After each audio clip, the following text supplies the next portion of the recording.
Just a little patience. Yeah. Now, probably some of you think, what is this middle-aged person twaddling about? Now, I know that some of you probably have the same age like me, so you can recognize the song, okay? If you can recognize the song, can you put it in the chat box? Who do you think sang this song, or what was the title? I'm not gonna wait, but I will tell you. Okay, it's Guns N' Roses, and the title of the song was Patience. So I grew up in the 90s, so Guns N' Roses was a big part of my life, basically growing up.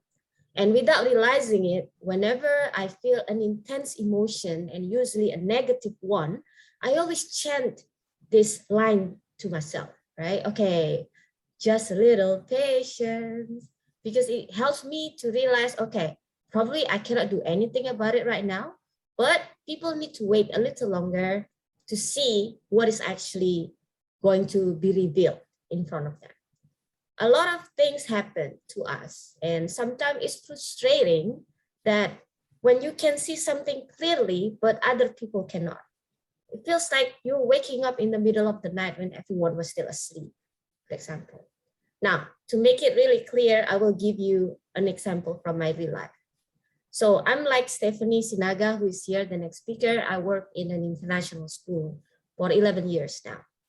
And probably it's hard for other people to imagine who know me that they think I'm a confident person, sometimes overconfident.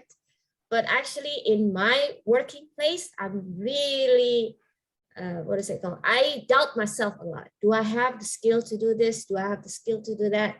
Sometimes I doubt myself or my skills, whether I can teach a certain class or not. Being the reason is I feel inferior because we have 30 teachers in my school, 30, and only 2 of them are from local Indonesians. So the other 28 teachers are from United States, Australia, United Kingdom, and etc. So I felt inferior as a local teacher because I feel like, okay, my education is probably not as bright as others, not as, skyrocketing, things like that. And there was one thing that I always wanted. I've always wanted to be a debate coach because I've done debating for 7 years before in university and when I taught somewhere else. So whenever I passed by a debate class taught by someone else, I always looked, oh my God, I wish I could teach debate someday, blah, blah, blah. So I held that in for around 2 years. So I did not touch any debate class. I did not do anything for 3 years. I just focused on teaching my class, which was Bahasa Indonesia class.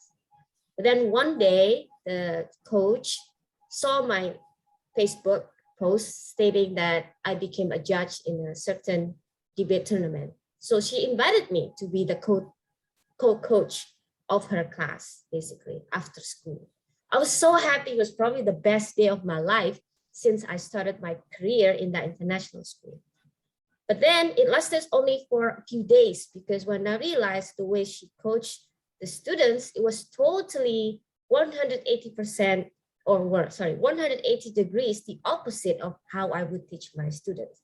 I'm a philosophical coach. Usually it's a bit technical in a debate, but she's a fact-based coaching. Sometimes I could see the students feel lost in their eyes. I wish I could help them. No, that's not the way you do it.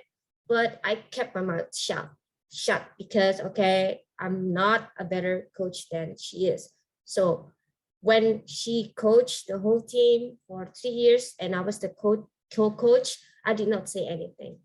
And then finally, she moved to a different country. So I was promoted to be the coach of the debate team. And this is how I changed all of the training system, all of the coaching system to suit my style. You can imagine the reaction of the parents and sometimes the headmaster of the school. They doubted me.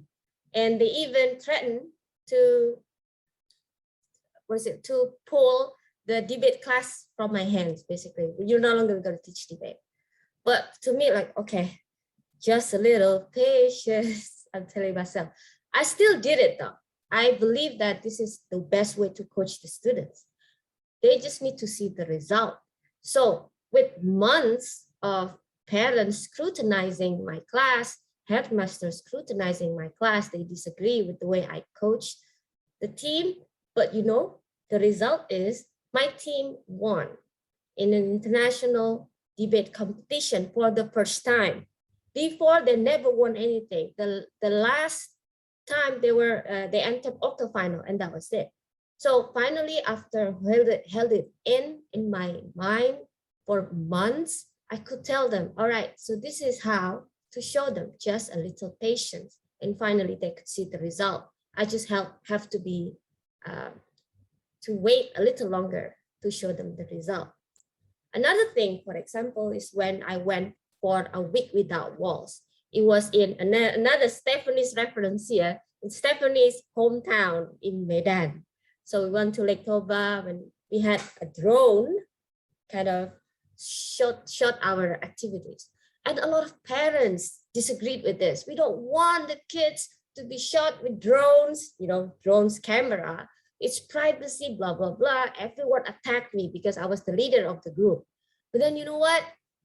Against everyone's advice, actually, no, it's okay, Pa, go ahead, shoot the video, make the best video that you think possible.